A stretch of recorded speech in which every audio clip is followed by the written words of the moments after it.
Con un tasso del 137,3%, l'Italia è il settimo paese al mondo e secondo nell'UE, dietro solamente alla Grecia, con più debito pubblico.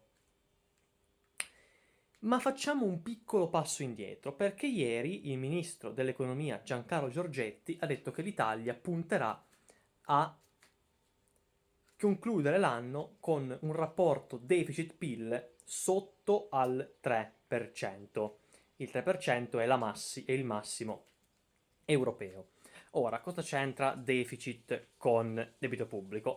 Il debito pubblico è, diciamo così, allora, il deficit è quando uno Stato spende di più in servizi pubblici delle tasse che riceve. Ed è il caso di praticamente tutti i paesi del mondo, perché tutti i paesi del mondo hanno un debito pubblico, hanno un deficit, scusate.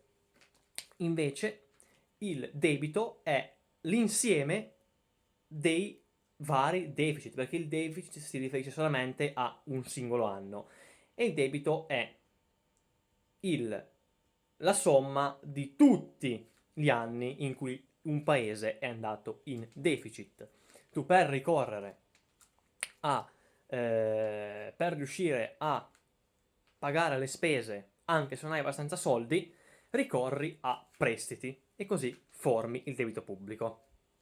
Ora, sicuramente l'Italia sta facendo dei passi in avanti, perché anche Fitch, che è un'agenzia di rating, ha votato positivamente per l'Italia a livello economico. Quindi vuol dire che l'Italia a livello economico, anche secondo Fitch, sta migliorando. E l'occupazione sta aumentando, quindi sicuramente entrano anche più tasse. Però l'Italia è comunque il quinto paese dell'Europa per, diciamo così, interesse pubblico per interessi su spese pubbliche in rapporto al PIL. Quindi siamo messi male.